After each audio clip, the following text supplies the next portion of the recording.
Vamos a continuar con la segunda presentación, cuyo título es Almacenamiento geológico de CO2. Va a exponer Josefina Diriart, de la empresa Tecpetrol. Josefina es geóloga egresada de la Universidad Nacional de Tucumán y posee un Master Degree en Petroleum Reservoir Systems por la Colorado School of Mines. Se encuentra cursando un posgrado en CCUS, también de Colorado School of Mines. Se ha desempeñado como geóloga en Minera Lumbrera y como Project Leader Reservoir Geologist and Unconventional Reservoirs Geologist en Tecpetrol. Actualmente es Carbon Storage and Energy Transition Reservoir Geologist en Tecpetrol. Me hiciste hablar en inglés un montón. Bueno, adelante, gracias.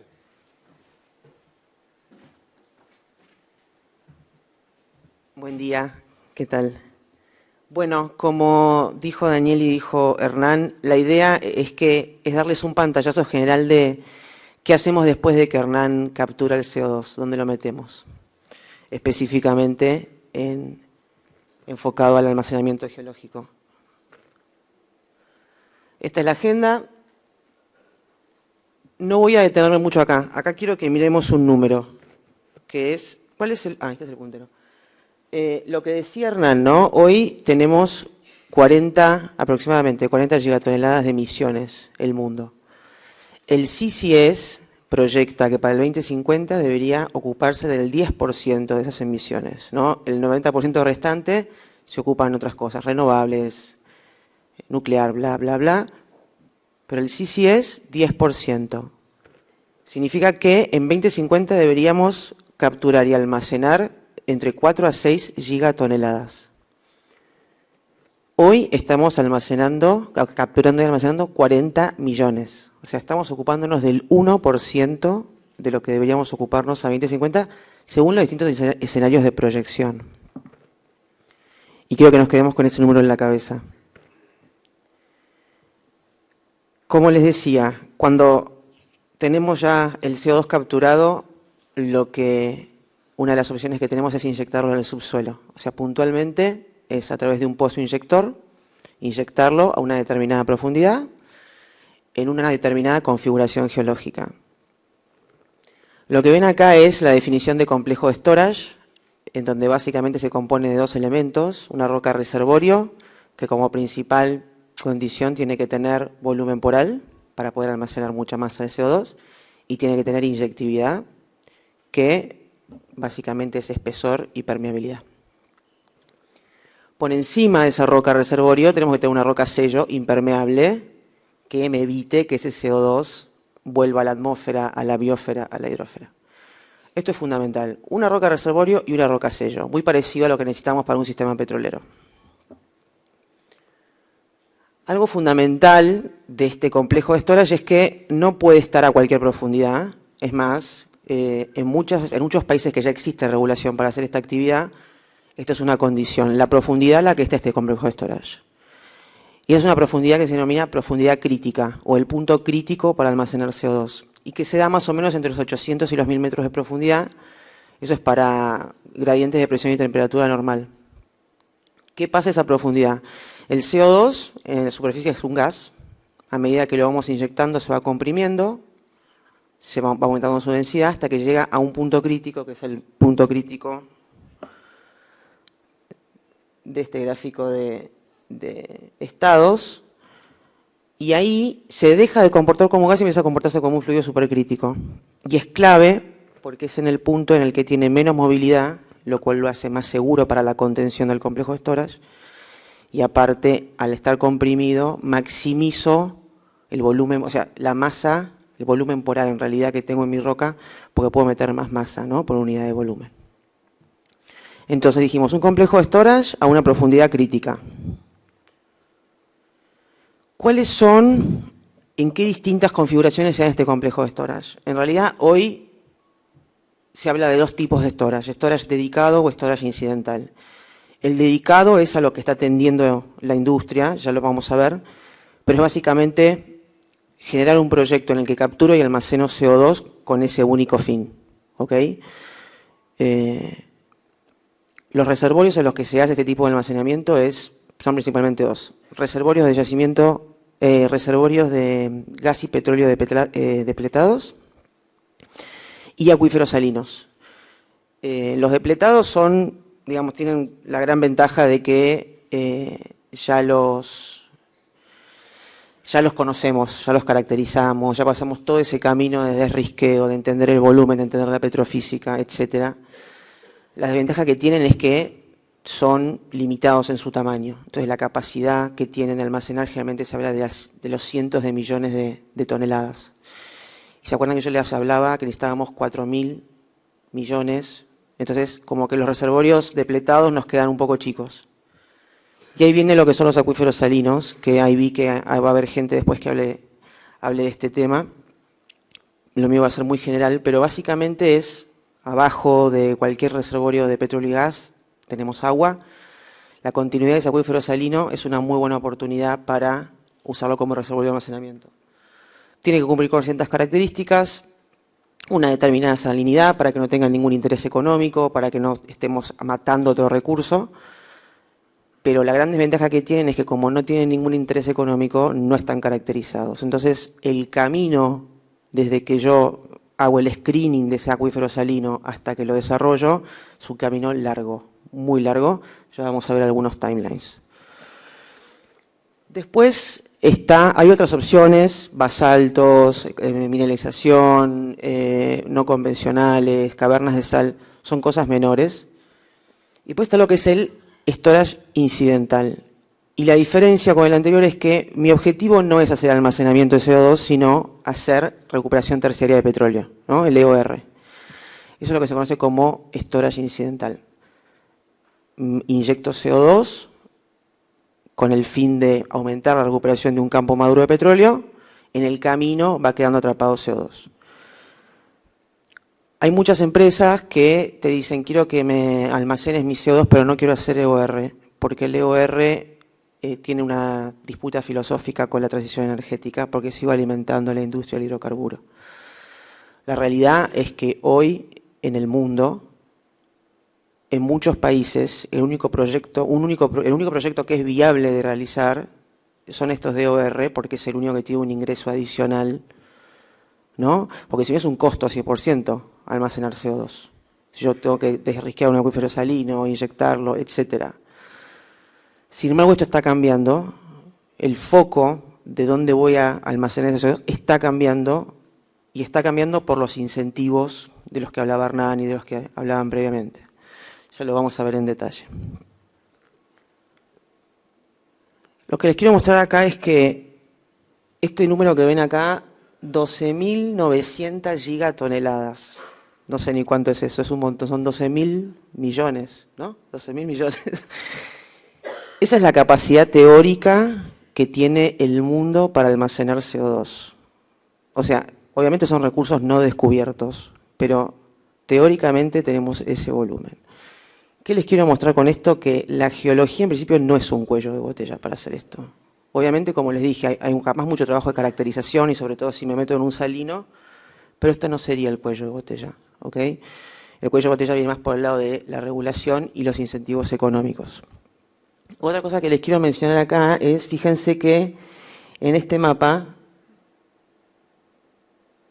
bueno, no es lo que quiero mostrar, pero fíjense que no hay circulitos en todos los países del mundo. ¿Eso significa de que no hay potencial en los países que no tienen círculo? No. Significa que esos países todavía no entraron en este atlas, que es un atlas organizado por grandes majors del mundo, que se rige por una regulación que ya la vamos a ver, pero es básicamente, vos te metes en la página, tenés que subir tu estimación, tiene que tener más o menos un fundamento científico y te la publican.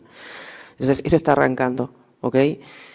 Y de vuelta, fíjense el recurso teórico que hay para almacenar CO2, o sea, no sería un cuello de botella en principio.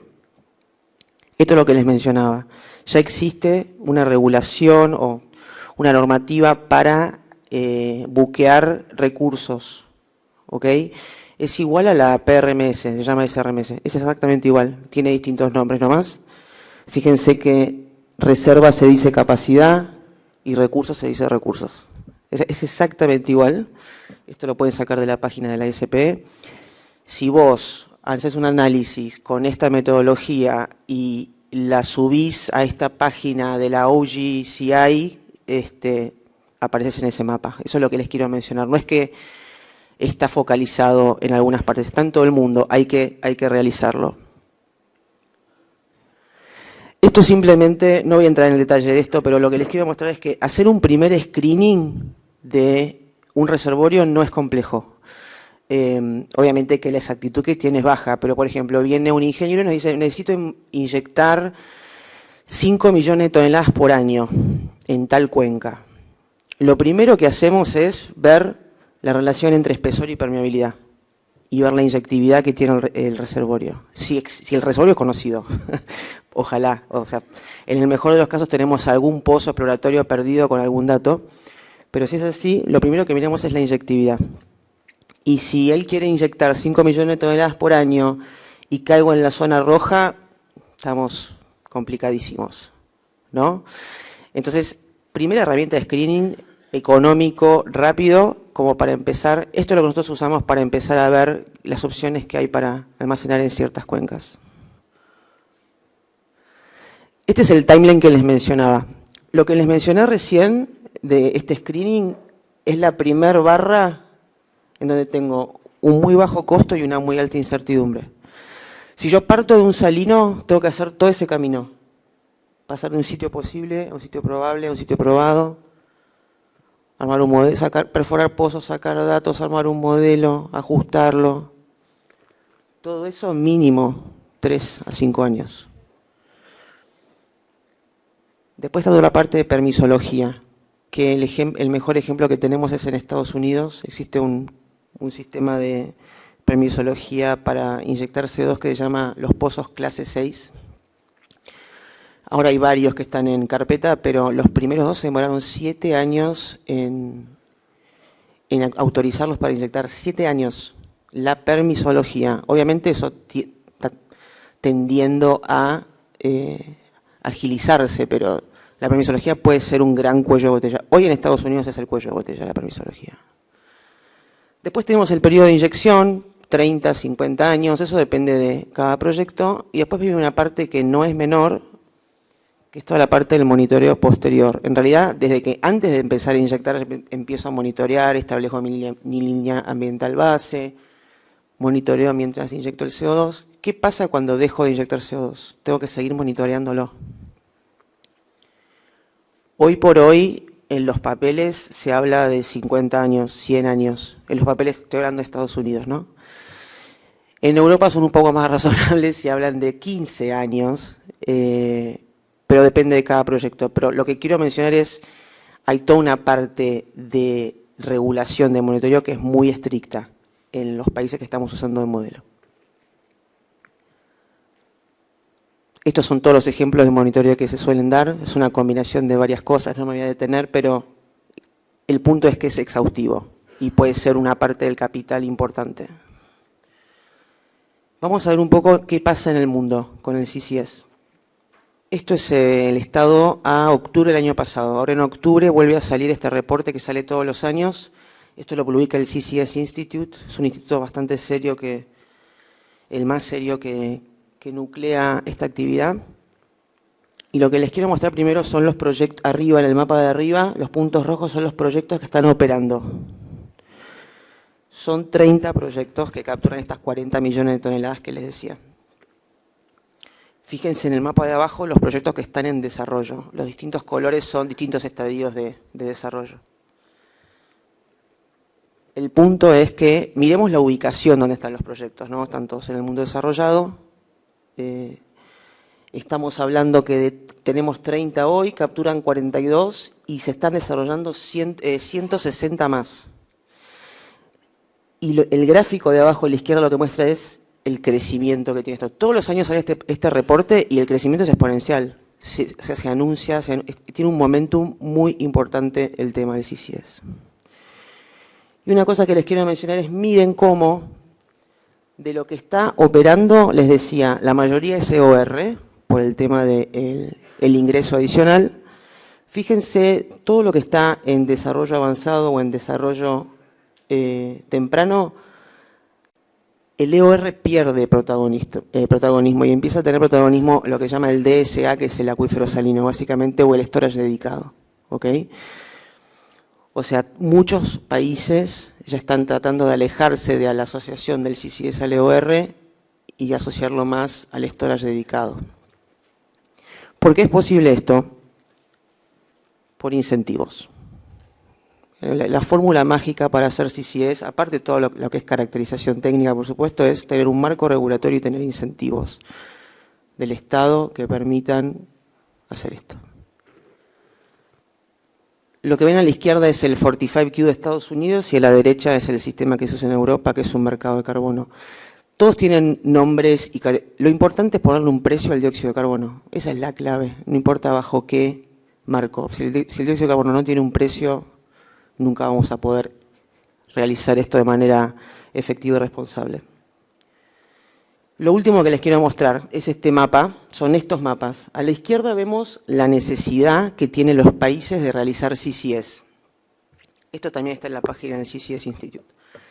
Esa necesidad ellos la miden en función del consumo y producción de combustibles fósiles.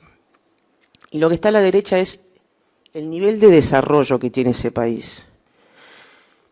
O lo que ellos le llaman el readiness, cuán listos están para aplicar CCS. Y eso se mide en función del conocimiento de sus recursos de storage, que es el mapa que les mostré antes, y si tienen regulación aplicada para hacerlo.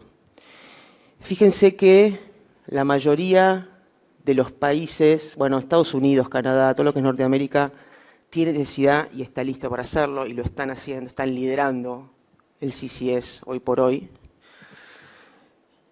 Europa no tiene, o sea, Europa, el primer mundo, no tiene tanta necesidad, sin embargo está muy listo y lo está haciendo. Están liderando también junto con Estados Unidos. Y después tenemos países que tienen mucha necesidad, pero capaz tienen otras prioridades. No están listos o tienen otro enfoque. Y en Latinoamérica tenemos a Brasil, que tiene un proyecto de CCS funcionando. Es un proyecto de EOR, pero es un proyecto de CCS en el offshore. Lo maneja Petrobras hace varios años. Y la semana pasada, si no me equivoco, salió aprobado un proyecto de ley ya para empezar a regular el CCS. O sea, en Latinoamérica, Brasil está liderando este tema.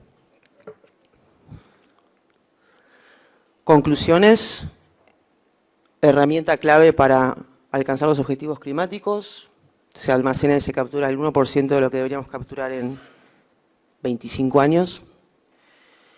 El desarrollo de un proyecto de estos de storage dedicado puede llevar muchos años, mucho capital, mucho tiempo. Monitoreo fundamental.